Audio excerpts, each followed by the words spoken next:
सर्वांना माझा नमस्कार. कामगार विभागाची आत्ताच जाहिरात प्रसिद्ध झाली आणि त्या जाहिरातीमध्ये कोणकोणते महत्त्वाचे मुद्दे, पदं किती आहे, त्याचा सिलेबस कसा आहे, परीक्षा कोण घेणार, ठीक आहे, परीक्षा केव्हा होणार, या सर्व बाबी आपण त्याच्यामध्ये डिस्कस करणार आहे. बाकी त्याच्यामध्ये टेक्निकल सिलेबस आहे, ठीक आहे. टेक्निकल म्हणजे काय, त्याच्यामध्ये कायदे वगैरे त्यांनी मेन्शन केले. त्याबद्दल सुद्धा मी पुढे तुम्हाला सांगणार आहे, की त्याला कसं प्रिपेअर वगैरे करायचं.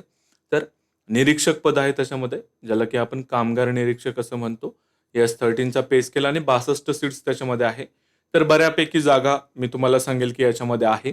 जर आपण नवी मुंबई महानगरपालिकेचा विचार केला, त्याच्यामध्ये असिस्टंट कमिशनर या पदाची जाहिरात आली होती आणि फक्त 5 सीट्स त्याच्यामध्ये होते. ओपनला फक्त 1 सीट त्याच्यामध्ये होतं आणि काही कॅटेगरीला सीट होते, काही कॅटेगरीला त्याच्यामध्ये सीट्स नव्हते. त्या तुलनेमध्ये जर आपण रिलेटिव्हली विचार केला, तर 62 सीट्स हे बऱ्यापैकी आहे. निरीक्षक हे पदसुद्धा चांगलं आहे आणि एस-13 हा पेमेंटसुद्धा चांगला आहे. जर तुम्ही जॉबच्या शोधामध्ये असाल, नोकरीच्या शोधामध्ये जर असाल, तर निश्चितपणे तुम्ही असा विचार करू शकता. पुढे जे लेखापल हे पद आहे, तर याच्यासाठी तुम्हाला कॉमर्सचं बॅकग्राऊंड असणं गरजेचं आहे. ठीक आहे. तर याच्यामध्ये ज्या डेट त्यांनी दिल्या आहेत, तर अर्ज सादर करण्याचा कालावधी काय सांगितला? 13 मे 2026 पासून अर्ज सुरू होतील आणि 11 जून 2026 पर्यंत हे तुमचे अर्ज भरून घेणार आहे. बट पॉसिबिलिटी जास्त आहे, की अर्ज भरण्याचा जो डेट आहे, तर ती वाढू शकते. ठीक आहे. एक 10-15 दिवस वाढू शकते. बट हे मी आत्ताच नाही सांगत. तुम्ही जी डेट दिली त्याच्या अगोदर भरणं तरी काहीही हरकत नाहीये. भरायलाच पाहिजे. बेसिकली जर तुम्ही प्रिपेअर करणार असाल तर. आज याचा विचार करायचा, की तुम्हाला प्रिपेअर करायचं की नाही. तुम्हाला एकदा त्याच्यासाठी सिलेबस डिकोड करून सांगतो. जेणेकरून तुम्ही याच्यावरती विचार करा आणि तुम्हाला प्रिपेअर करायचं नाही करायचं तसं ठरवायचं आणि पुढे प्रोसीड करायचं. ठीक आहे. पेज नंबर 17 वरती सिलेबस आहे. फीस जवळपास 1000च्या आसपास आहे. तुमचा हा जो पेपर आहे, तर हा पेपर तुमचा कोण कंडक्ट करणार आहे? तर एक्झाम ही तुमची टी-सी-एस घेणार आहे. ठीक आहे. ही बाब लक्षात घ्या. जर पेपर बघितला तर एक तुमचा पेपर असणार आहे. ठीक आहे. सामान्य क्षमता चाचणीचा 200 गुणांचा पेपर. पदवीचा तुमचं त्याच्यामध्ये दर्जा असणार आहे. मराठी आणि इंग्रजी हे त्याच्यामध्ये माध्यम असणार आहे प्रश्नांचं.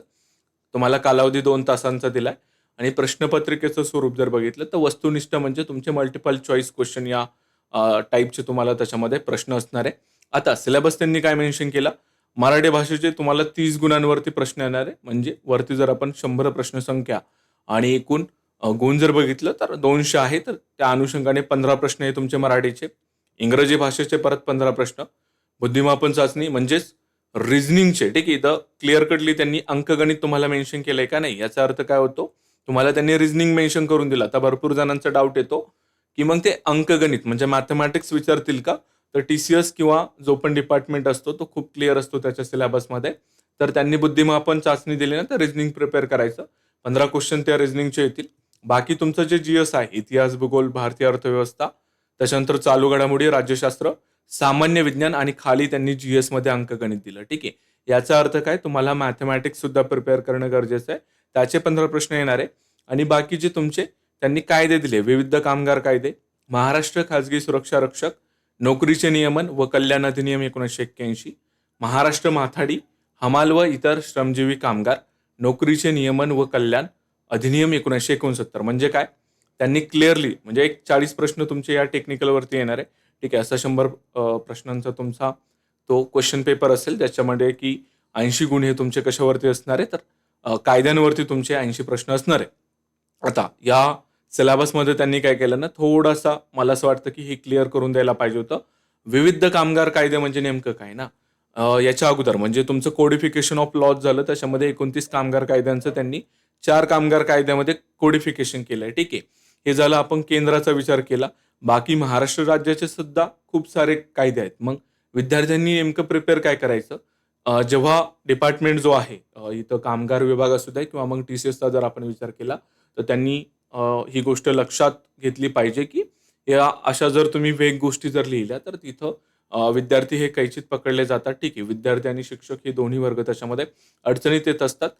मला असं वाटतं, की कोणीतरी आर-टी-आय फाईल करा. मी पण माझ्या साईडकडून प्रयत्न करेल, की आपण त्यांना याबद्दल विचारणा करू, की विविध कामगार कायदे म्हणजे नेमके त्याच्यामध्ये कोणकोणते येणार आहे. कारण की सिलेबस हा डिफाईन पाहिजे. त्याच्यामध्ये जर आपल्याला एक्झॅक्टली कळलं काय आहे, तर आपण प्रिपेअर करू शकतो. कारण की ह्या सरळ सेवेचे एक्झाम असे असतात, की 15-15, 20-20 वर्ष याची ॲड येत नाही. त्याचे पी-वाय-क्यू जे असतात, प्रिव्हियस इयर क्वेश्चन, तर ते सुद्धा आपल्याला लवकर सापडत नाही. जेणेकरून ठीक आहे. पी-वाय-क्यू जर आपल्याला सापडले असते तर आपल्याला एक अंदाज लागला असता. बट आत्ता रिसेंटली म्हणजे एन-डी-ए सरकारमध्ये 2020च्या आसपास त्यांनी कोडिफिकेशन ऑफ लॉज केले. 29 कायद्यांचं 4 मध्ये कन्व्हर्जन केलं. त्याच्यामुळे भरपूर साऱ्या घडामोडी याच्यामध्ये झाल्या. तर जर आपल्याला त्या विभागाकडून याचं क्लॅरिफिकेशन भेटलं तर आपण त्याचा प्रयत्न करूयात. आता अ, राहिला प्रश्न बॅचचा. ठीक आहे. तर बॅचच्या संदर्भात एक क्लॅरिफिकेशन देतो. नवी मुंबई महानगरपालिका असिस्टंट कमिशनरची बॅच आपण घेतली होती. त्याच्यामध्ये कायदे मी तुम्हाला शिकवलेले होते. ठीक आहे. जवळपास 10 कायद्यांचा सिलेबस त्याच्यामध्ये होता आणि आपल्याकडे जवळपास 800 प्लस ॲडमिशन त्याच्यामध्ये होते. ठीक आहे. तर 800 प्लस मला वाटतं की चांगला रिस्पॉन्स आपल्याला तेव्हा भेटला होता आणि आता सुद्धा मला खूप जास्त त्याच्या हे आल्यात की सर तुम्ही आपली टेक्निकलची बॅच वगैरे घ्या. तर त्याचं जे आहे स्क्रीनशॉट वगैरे ते मी तुम्हाला नंतर शेअर करेल किंवा मग आपल्या टेलिग्राम चॅनलला तुम्ही ते शेअर करू शकता किंवा तुम्ही इतर कोणालाही विचारू शकता की आपण कायदे कशा स्वरूपामध्ये शिकवतो, बॅच आपण कशा स्वरूपामध्ये घेतो. पहिले आपण तर लेक्चर्स घेतो. त्या लेक्चर्स नंतर तुम्हाला वर्कबुक दिली जाते. वर्कबुक नंतर तुमची एम-सी-क्यू टेस्ट सुद्धा घेतली जाते. जेणेकरून मॅक्सिमम कंटेंट हा तुमच्याकडून पाठ करून घेण्याचा प्रयत्न आपण त्याच्यामध्ये करतो आणि जो कायदा आहे तर त्याला प्रत्येक लाईनना मी त्याच्यामध्ये लेक्चरमध्ये फोडायचा प्रयत्न करतो.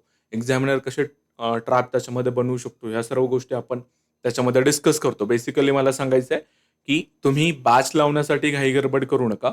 कारण नवी मुंबई महानगरपालिकेच्या टायमाला काय झालं होतं, की भरपूर जे नामवंत कोचिंग क्लासेस आहे, YouTubeवरती ज्याचे की लेक्चर किंवा बॅचेस तुम्हाला आज रात्रीपर्यंत अवेलेबल होतील, की घाई-गडबड करू नका ती जॉइन करण्यासाठी. थोडासा वेळ घ्या. याचं सुद्धा तुम्हाला क्लॅरिफिकेशन आलं पाहिजे. स्वतः सुद्धा विचार करा, की तुम्ही याचं प्रिपेअर करायला पाहिजे की नको. कारण की जी असिस्टंट कमिशनरची जी जाहिरात आहे, जानेवारी-फेबच्या आसपास आली होती. बट पेपर त्यांनी अजून सुद्धा त्याचा घेतलेला नाहीये. त्याचा सुद्धा विचार तुम्ही करायला पाहिजे. घाई-गडबडीत पडू नका. ठीक आहे. घाई-गडबड करू नका. मला एवढं बेसिकली तुम्हाला याच्यामध्ये सांगायचं आहे आणि बॅच लावण्यासाठी तर घाई-गडबड करूच नका. ठीक आहे. पहिलं तर मला वाटतं त्यांनी ते क्लॅरिफिकेशन दिलं पाहिजे, की हे विविध कामगार कायदे म्हणजे नेमकं काय? ठीक आहे. हे जर तुम्ही सांगत असाल तर त्या प्रिपरेशनला काहीतरी अर्थ होतो. नाहीतर मी तुम्हाला असे खूप सारे कायदे शिकवू शकतो ना. ठीक आहे. आता याच्यातून असं पण संभाव्यता अशी पण आहे, की लेट्स से तुम्ही अझ्युम करा, जी कोचिंग इंडस्ट्री आहे, त्यात मी सुद्धा येतो. जर मी तुम्हाला सांगितलं, की हे कायदे येणार आहे, ठीक आहे. याच्यामध्ये मी जर तुम्हाला म्हटलं, की एक तुमचे 10-12 कायदे येणार आहे. या केसमध्ये मी काय करतो, एक तर तुम्हाला 10-12 कायदा शिकवतो. ठीक आहे, काही इश्यू नाही. बट या केसमध्ये त्या बॅचची फीज ही ऑटोमॅटिकली वाढून जाते आणि जर ते त्याचे प्रश्न आले नाही, ते कायद्यांची जर जरूरत त्याच्यामध्ये नव्हती, तर ह्या केसमध्ये विद्यार्थ्यांचं नुकसान होतं. ठीक आहे. एक प्रकारे ह्युमन रिसोर्सेसचं सुद्धा याच्यामध्ये वेस्ट होत असतं. ठीक आहे. तर आपण ट्राय करूयात हा जो शब्द आहे विविध कामगार कायदे तो त्याच्यावरती क्लॅरिफिकेशन घेण्याचा. बाकी पुढे प्रोसीड आपण निश्चितपणे करणार आहोत. आणि मेन प्रश्न की जे आपले एन-एम-सीच्या बॅचला होते तर त्यांची मागणी आहे की सर तुम्ही बॅच घ्या. तर निश्चितपणे त्याचा विचार चालू आहे. आपली बॅच येईल. ठीक आहे. तर स्टे ट्यून. बाकीच्या ज्या अपडेट्स आहेत तर त्या मी तुम्हाला आपलं जे टेलिग्राम चॅनल आहे. ठीक आहे. तर काय सर्च करायचं तुम्ही एनोनॉमस एम-पी-एस-सी एस्पिरंट सर्च करायचं. एनोनायमस. ठीक आहे. एनोनायमस एम-पी-एस-सी एस्पिरंट हे तुम्ही टेलिग्रामला सर्च करायचं किंवा तुम्हाला जे डिस्क्रिप्शन बॉक्स आहे त्याच्यामध्ये तुम्हाला टेलिग्रामची मी लिंक देईल. तो ग्रुप तुम्ही जॉइन करा. त्याच्यावरती ज्या पुढच्या अपडेट्स असतील त्या मी तुम्हाला कळवेल. ठीक आहे. Thank you so much. आपण भेटू जे पुढेच्या ज्या अपडेट्स असतील त्याच्या संदर्भामध्ये. ठीक आहे. Thank you so much.